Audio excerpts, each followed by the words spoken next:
Peyğəmbərin şəxsinə heç bir zaman tabiçilik yoxdur. Peyğəmbərin şəxsinə heç bir zaman tabiçilik yoxdur. Bismillahirrahmanirrahim. Videoda gördüyünüz şəxs iddia edir ki, Quran-Kərimdə Peyğəmbərin şəxsinə tabiçilik yoxdur. Yəni Peyğəmbərin vəzifəsi sadəcə elçilik missiyası dediyi vəzifədən ibarətdir. Gəlin ilk öncə bu və bu kimi şəxslərin inancına görə Peyğəmbərlik missiyası dedikləri zaman nə qəsd edirlər, buna baxaq. Deməli, bu insanlar Peyğəmbərin vəzifəsi olaraq gördükləri və hər fürsətdə elçilik missiyası dedikləri vəzifə Peyğəmbərin ona vəhy olunan kəlamı sadəcə insanlara oxumasından ibarətdir. Yəni qısaca Peyğəmbərin vəzifəsi sadəcə tilavət etməkdən ibarətdir. Yəni məsələn, Peyğəmbərimizə Nisa surəsi nazil olur və yaxud digər hər hansı bir surə nazil olur. Peyğəmbərimiz də çıxır insanlara elan edir ki, mənə filan surə nazil oldu və bunu insanlara oxuyur və bununla da onun vəzifəsi bitir. Yəni bu insanlara görə Peyğəmbərə verilmiş hər hansısa bir başqa vəzifə və yaxud da Quran xaricində hər hansısa bir hökm vermə öhdəliyi yoxdur. Bu, onların Peyğəmbərə vermiş olduğu vəzifədir. İndi isə görək Quran-ı Kərim Peyğəmbərimizə hansı vəzifələri verir? Allah Azze ve Celle Ərəf surəsinin 157-ci ayəsində belə buyurur. الذين يتبعون الرسول النبي الأمي الذي يجدونه مكتوبا عندهم في التوراة والإنجيل يأمرهم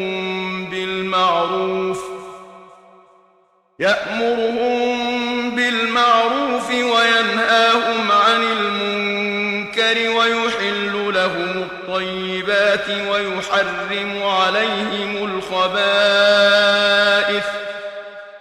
Göründüyü kimi Allah Teala bu ayədə Peyğəmbərinə birbaşa olaraq halal və haram qoyma vəzifəsi verir. Və bu vəzifədən öncə də yaxşı şeyləri əmr edər, pis şeyləri qadağan edər deyərək bu iki vəzifənin arasını ayırmış olur.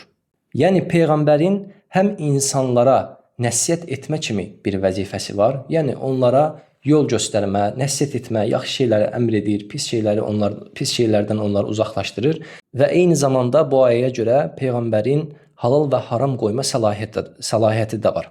Yəni Peyğəmbər sadəcə nəsihət edici olaraq deyil, həmçinin hakim olaraq da vəzifələndirilir. Və biz bu ayəni oxuduğumuz zaman, müsəlmanlar olaraq bu ayəni dəlil gətirdiyimiz zaman qarşı tərəf iddia edir ki, burada halal və haram qoyma dediyimiz zaman Peyğəmbərimizin, yəni Quranda Allah Teala tərəfindən halal buyurulan şeylərin halal olaraq bəyan edilməsi, yəni insanlara çatdırılmasıdır. Haramların da eyni şəkildə haram olduğunun çatdırılmasından ibarətdir. İlk olaraq bunu başa düşmək lazımdır ki, hökmün elan edilməsi ilə hökmün verilməsi fərqli şeylərdir. Yəni Quran Peyğəmbər sizə halal olanların halal olduğunu, haram olanların da haram olduğunu elan edər demir. Peyğəmbərə birbaşa olaraq halal etmə və haram etmə vəzifəsi verir. Digər tərəfdən baxsaq, pis işləri qadağan edər, yaxşı işləri əmr edər deyərkən nə qəsd edilir? Yəni buradakı yaxşılığın və pisliyin çərçivəsi nədir? Bunu kim necə təyin edir? Onların zehniyyəti ilə düşünsək, burada qəsd olunan şey Quran-ı Kərim ayələrdir. Və orada bəhs olunan yaxşılıq və pisliklər də elə bu ayələr qədərdir. Bəs Quran-ı Kərimdə olmayan hadisələrin və yaxud da Quran-ı Kərimdə olmayan əməllərin pis və ya yaxşı olduğunu kim necə təyin edəcək? Əgər deyilsə ki, insan pisliyi və yaxşılığı öz əqli ilə, öz vicdanı ilə tapa bilər və bilə bilər, biz də deyirik ki, bu qəbul edilməzdir. Çünki pisliyin və yaxşılığın təyin olunması nisbi bir şeydir. Kimisinə görə yaxşı olan bir əməl, kimisinə görə pis sayıla bilər. Məsələn, Allah Azze ve Celle Quran-ı Kərimdə buyurur ki, zinaya yaxınlaşmayın. Bəs bu yaxınlaşmağın çərçivəsi nədən ibarətdir? Yəni sadəcə fiziki bir yaxınlaşmadan mı bəhs olunur, yoxsa eyni zamanda mənəvi bir yaxınlaşma da bura daxildir? Məsələn, bir insan bir qadınla bir otaqda qalması və yaxud da yəni iki naməhrəm şəxsin baş-başa bir ortamda qalması yaxşıdırmı, pisdirmi? Bu şəxslərdən soruşsaq burada nə var ki deyərlər, hətta bəzilərinin bəlkə də xoşuna gəlir bu şeylər. Amma biz Peyğəmbər sallallahu aleyhi və səlləmin sünnəsinə baxdığımız zaman nə görürük? Peyğəmbərimiz buyurur ki, məalən bu şəkildədir ki, əgər iki naməhrəm bir ortamda olarsa, onların üçüncüsü şeytan olar. Yəni bu hədis əslində bu ayəni bizə açıqlayır. Peyğəmbərimiz sadəcə ayətdə bəhs olunan yaxınlaşmağın sadəcə fiziki olaraq yox, eyni zamanda mənəvi olaraq olduğunu da bizə başa salır. Yəni sən bir insan olaraq özünü nə qədər fiziki olaraq qorumağa çalışsan, məsələn gözünü qorumağa çalışsan, dilini qorumağa çalışsan da qəlbini qoruya bilmərsən. Yəni qəlbin hər an meyl eləyə bilər. Digər bir dəlil isə Həşr surəsinin 7-ci ayəsidir. Allah Azze ve Celle belə buyurur. ما أفاء الله على رسوله من أهل القرى فلله وللرسول ولذي القربى واليتامى والمساكين وابن السبيل كي لا يكون دولة بين الأغنياء منكم وما آتاكم الرسول فخذوه وما نهاكم عنه فانتهوا. Və yenə bu ayəni oxuyan zaman qarşı tərəf iddia eləyir ki, burada bəhs olunan məsələ sadəcə o dövrdə fey mallarının paylaşdırılmasına aiddir. Yəni fey malı deyərkən nə qəsd olunur? Müsəlmanların əlinə heç bir müharibə olmadan keçən qənimətdir. Yəni bu ayə sadəcə peyğəmbərin fey malını bölməsinə aiddir. Yəni bu ayə nazil olub ki, peyğəmbər fey malını bölərkən sahabə arasında hər hansı bir anlaşmazlıq olmasın. Bu ayədə peyğəmbərin şəxsinə, peyğəmbərin həyat tərzinə hər hansı bir tabeçilikdən söz gedə bilməz. İlk olaraq deyirik ki, əgər peyğəmbər qənimətlərin bölünməsində söz sahibidirsə, digər məsələlərdə də söz sahibidir. Bunun əksinə iddia edən heç bir ayə yoxdur. İkinci olaraq da peyğəmbərimiz fey malını nəyə əsasən bölür? Yəni hansı hesaba uyğun olaraq paylayır? Ayədə keçən ailəyə, qohuma, yetimə və sair şəxslərə bunu hansı ölçüdə, hansı miqdarda verəcəyini necə təyin edir? Ya deməliyik ki, peyğəmbər bunu öz başına eləyir və yaxud da qəbul etməliyik ki, peyğəmbərimiz bunu Allahın ona vermiş olduğu bir hikmət ilə, bir yönləndirmə ilə edir. Və bu bir həqiqətdir ki, qənimət bölgüsü şəri bir hökmdür. Allah Azze ve Celle əgər peyğəmbərini bu şəri hökmdə söz sahibi edirsə, digər şəri məsələlərdə nə üçün söz sahibi eləməsin? Digər bir ayə isə Əhzab surəsinin 21-ci ayəsidir. Allah Azze ve Celle bu ayədə belə buyurur. لقد كان لكم في رسول الله أسوة حسنة لمن كان يرجو الله واليوم الآخر وذكر الله كثيرا. Gördüyünüz kimi Allah Azze ve Celle bu ayədə peyğəmbərdə bizlər üçün nümunələr olduğunu söyləyir. Əgər biri bizə başqasını nümunə göstərirsə, biz başa düşərik ki, deməli məndə olmayan, onda olan nəsə var. İndi gəlin düşünək. Vəzifəsi sadəcə Quran-ı Kərimi tilavət etməkdən ibarət olan, yəni məsələn, bayaq dediyimiz kimi Nisa surəsi nazil olur, peyğəmbər çıxır Nisa surəsinin mənə nazil oldu deyərək elan eləyir və bunu oxuyaraq evinə qayıdır.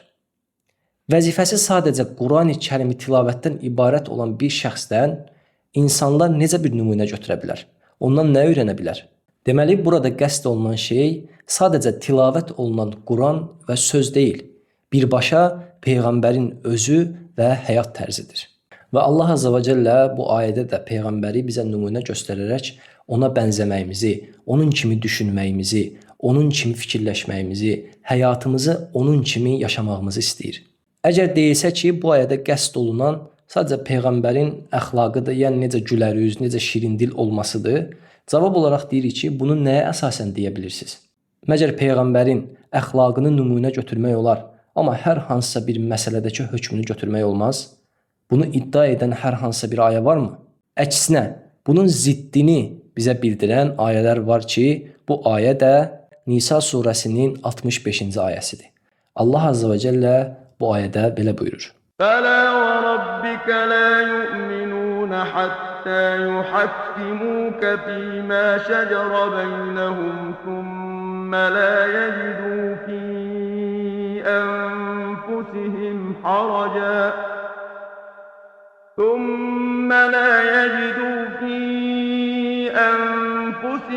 حرجا مما قضيت ويسلموا تسليما.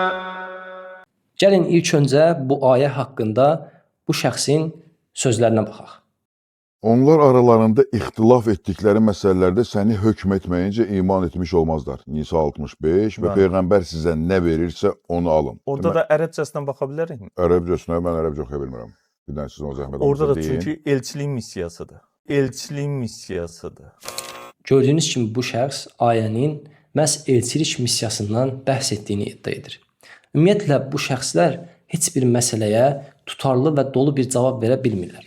Həmişə söz və cümlə topluluğu yaradaraq insanları bir növ manipulyasiya etməyə çalışırlar və onların məntiqi olaraq düşünməsinə mane olurlar. Videoda gördüyünüz kimi ilk olaraq deyir ki, bu ayələrin ərəbcəsinə baxa bilərikmi? Yəni bunu o şəkildə deyir ki, sanki bu ayələrin ərəbcəsində elə bir şey kəşf edib ki, bunu daha öncə yaşayan heç bir müsəlman kəşf etməyib. Və maraqlısı da odur ki, bundan sonra bu ayələrin ərəbcəsini demədən qısa kəsir və birbaşa olaraq bu ayələr Peyğəmbərin elçilik missiyasına aiddir deyir. Yəni sadəcə görüntü verir ki, baxın siz bilmirsiniz, amma mən bilirəm.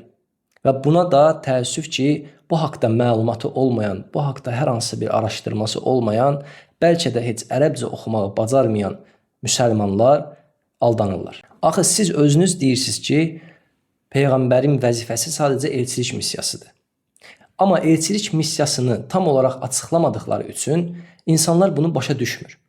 Və qarşı tərəfdə yəqin ki, bu haqda kifayət qədər məlumatı olmadığı üçün sual vermir ki, bu elçilik missiyası dediyiniz şey nədən ibarətdir? Yəni elçilik missiyası dediyiniz zaman siz nəyə qəsd edirsiniz?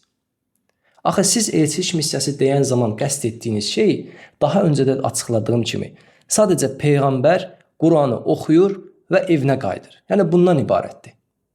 Bəs o zaman Peyğəmbərimiz 23 illik risalət həyatında, yəni nübüvvət həyatında və bu 23 ilin 10 ilini də dövlət başçısı olaraq keçirdiyini nəzərə alsaq, ona gələn hər hansı bir sıravi məsələdə bizim həyatımızda necə olan hadisələr varsa, o insanların həyatında da olub.